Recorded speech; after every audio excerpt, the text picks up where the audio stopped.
hope you're doing well. I am an SNL obsessive, like so many of us are. So Saturday Night was exactly the film that I hoped for. So I appreciate you taking the time to tell me more about it today. Certainly, it's a pleasure to be here. Well, I've heard you say in other interviews that you sort of became a journalist for this film, talking with everyone who's still alive from this era.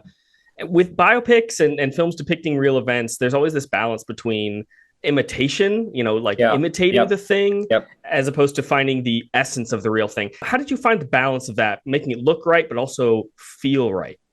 It's a great question. And look, yes, Gil Keenan and I made our own feeble attempts at being journalists, which was way harder than I ever possibly could have imagined. That moment of interviewing someone when they're going on a 10-minute story that you already know, and it's like, how do you get them off that story, without, offending them, is really tricky. But look, we interviewed every living person we could find that was in the building on October 11th, 1975, including, all the writers, the cast, Lorne, Rosie Schuster, Dick Ebersol, members of the band, but also many members of the crew.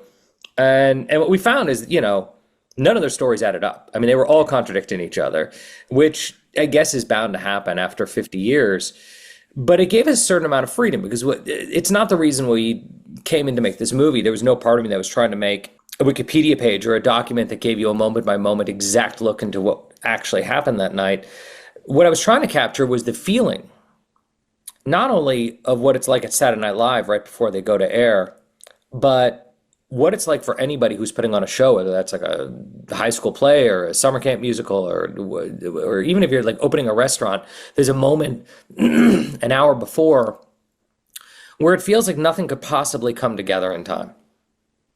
And there's something magical that happens when you're working as an ensemble and you coalesce as a group and you creatively come together and you push and you challenge each other and you finally embrace and you go live.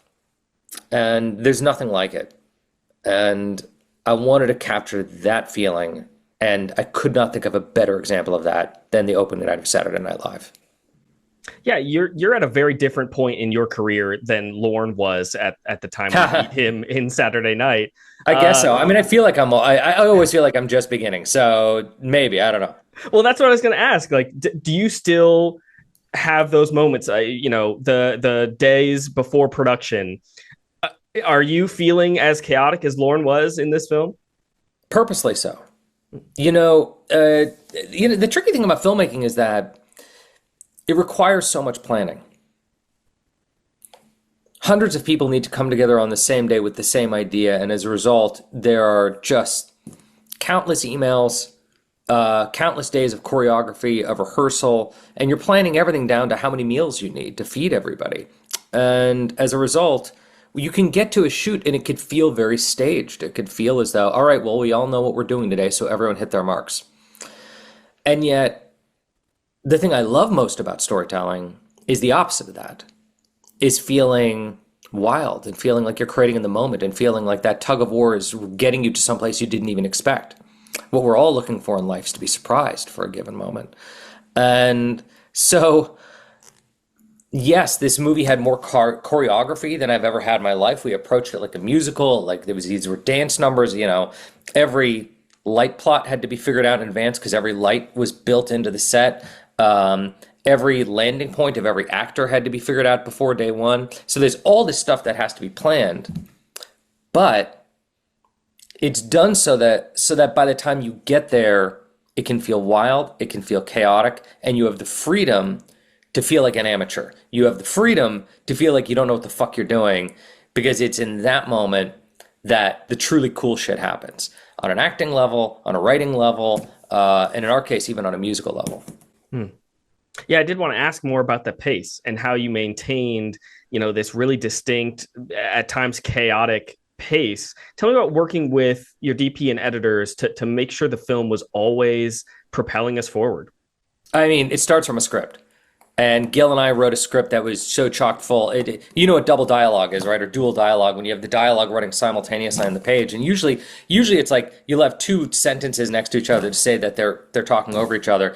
But we had so much dialogue that needed to come out in this movie and so many conversations in different fields that If you look at our script, it's just like this. It's just two dual dialogue all the time. And then we had a separate 50-page Google Doc that had like all the additional stuff that's happening on screen at every given moment. So when you ask like how do you create that sense of like chaos and pace, it starts with the script. It starts with the script where we're trying to tell 30 different storylines, 30 different arcs, because there's kind of 30 main characters of this thing. And then it's about music.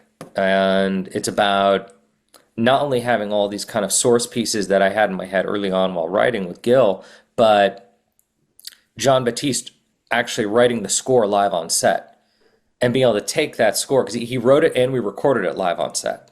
And then we would be able to actually listen back to his score while we were shooting.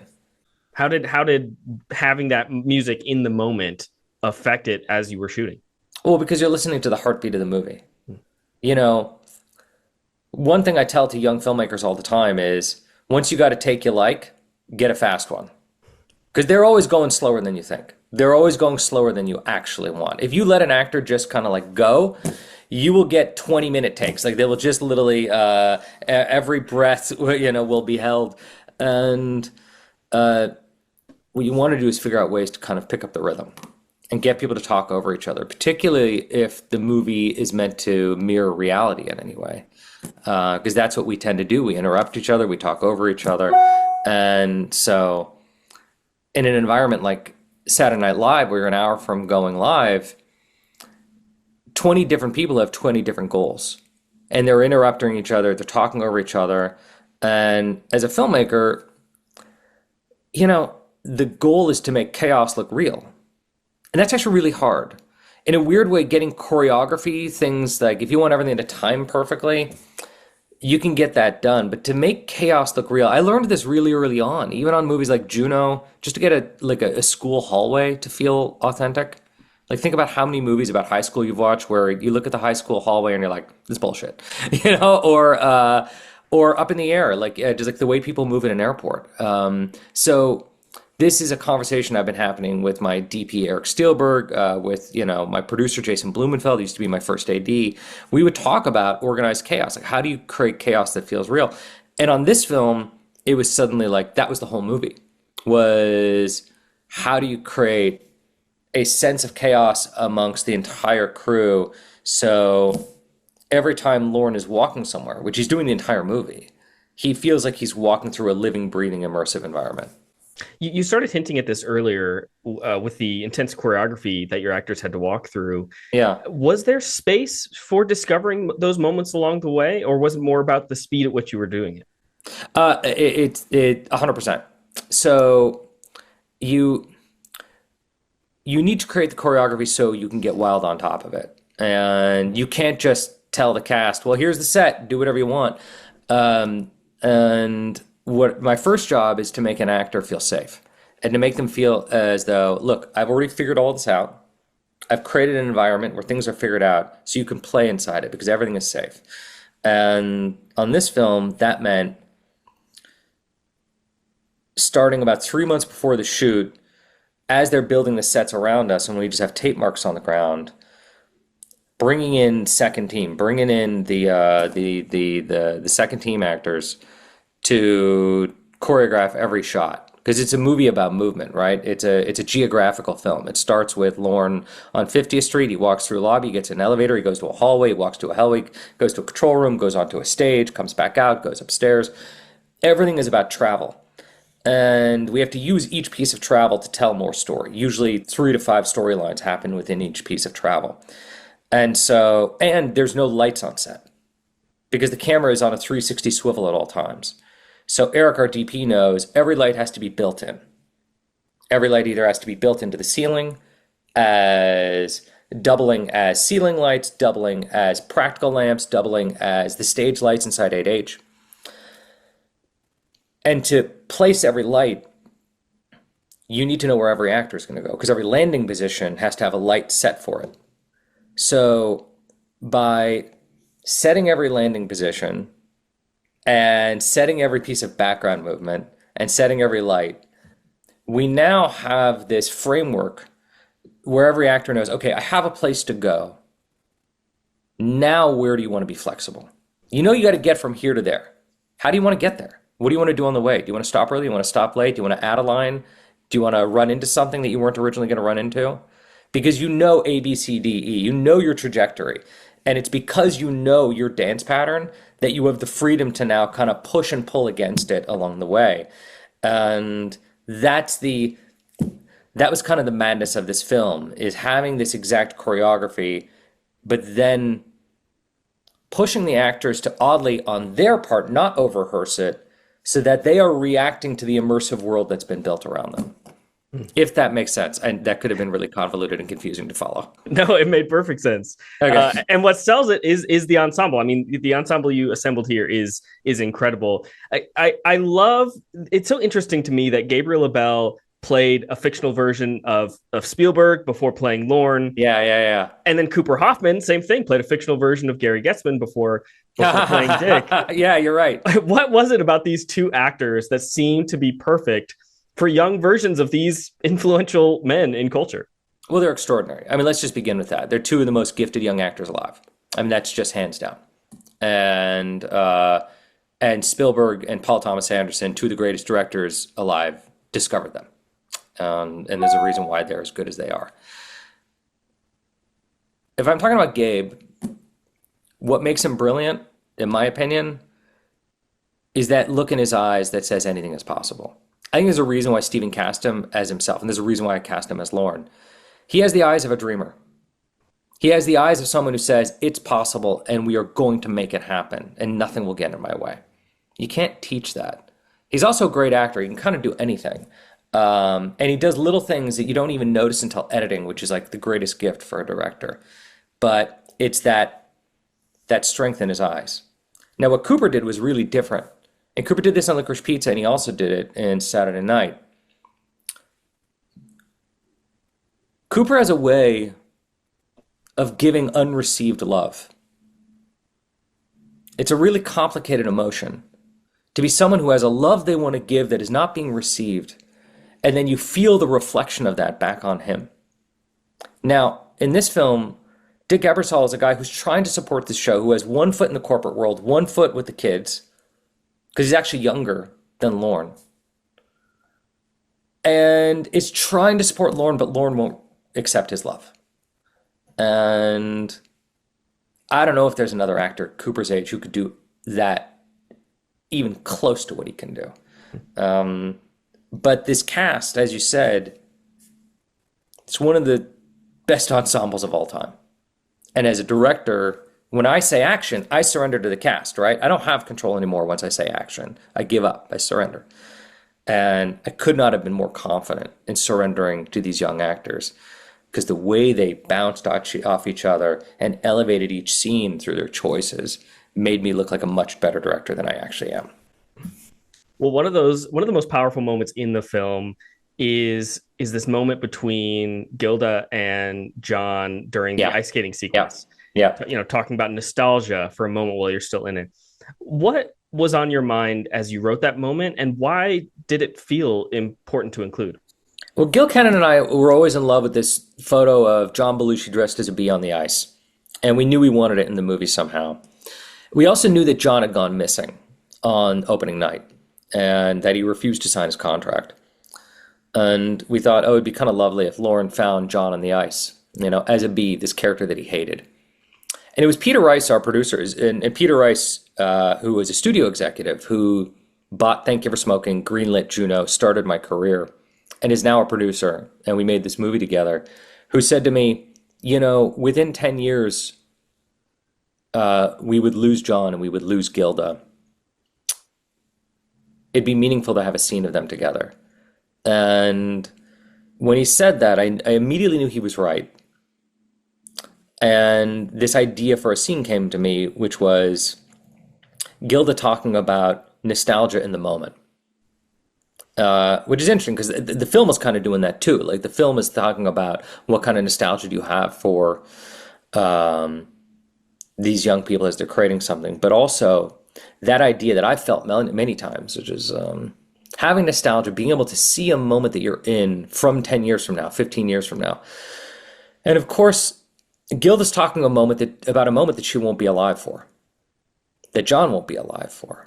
They're never going to get to this thing that she's talking about. And if you know that, it butts right up against the hectic, chaotic energy of the film. To stop for a moment, because she's kind of the only one who could see the future. Every one of them has like a gift, their own X-Men superpower in this film.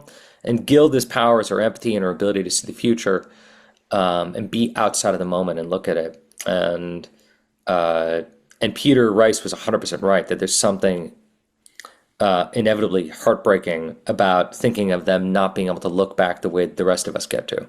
Hmm.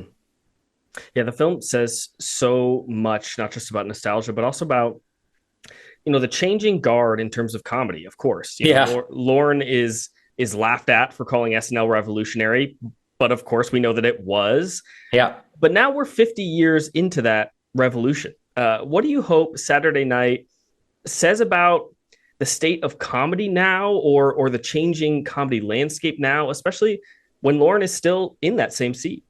Right. I mean, look, it's the job of every group of young people to rip, the baton out of the hands of the previous generation. That's what they do, and they're supposed to.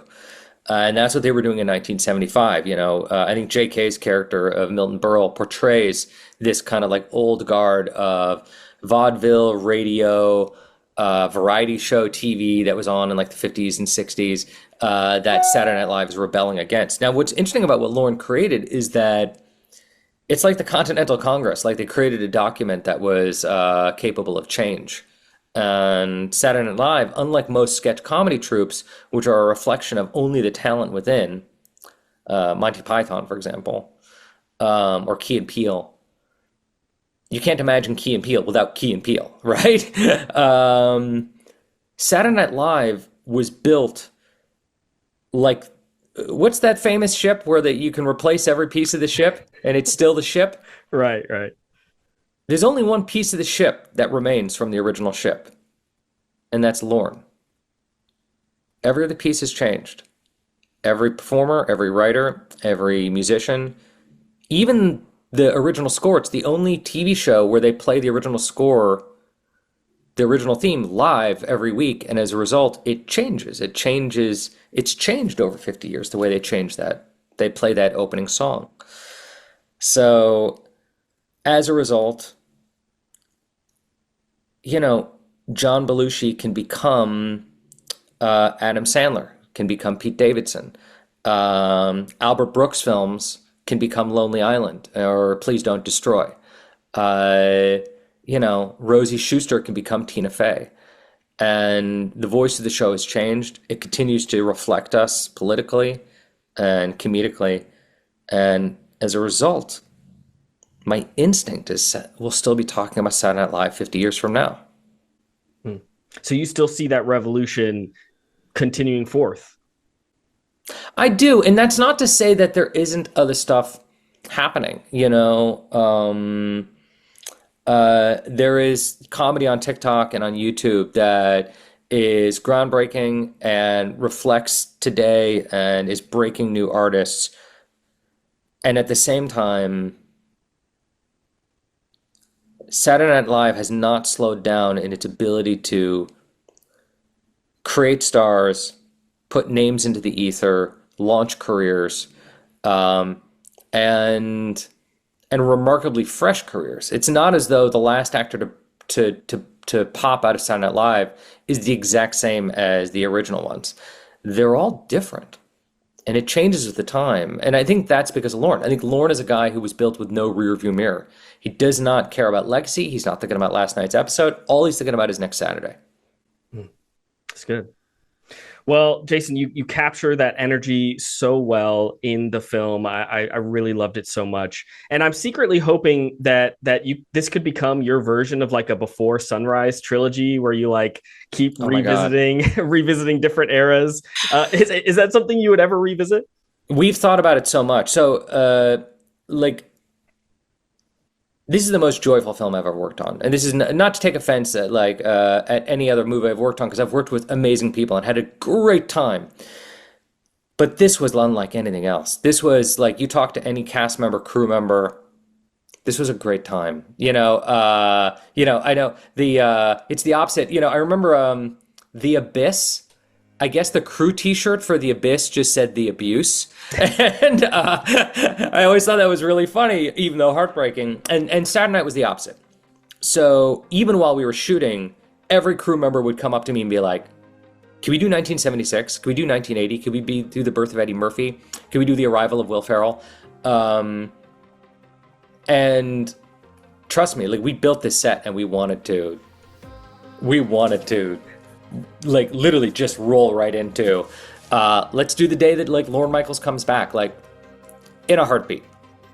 So if there is the support of this movie, nothing would make me happier than to bring together this same cast and crew and like jump in 5 years later. That's incredible. Well, we are gonna work hard to make sure it has the support to make that happen, because I want to see the next version of this. Oh, it means the world to me. Thank you very much. Thanks for having me on and supporting the movie. Hey, absolutely. Jason, thanks so much for your time. Appreciate it. Absolutely. See you later.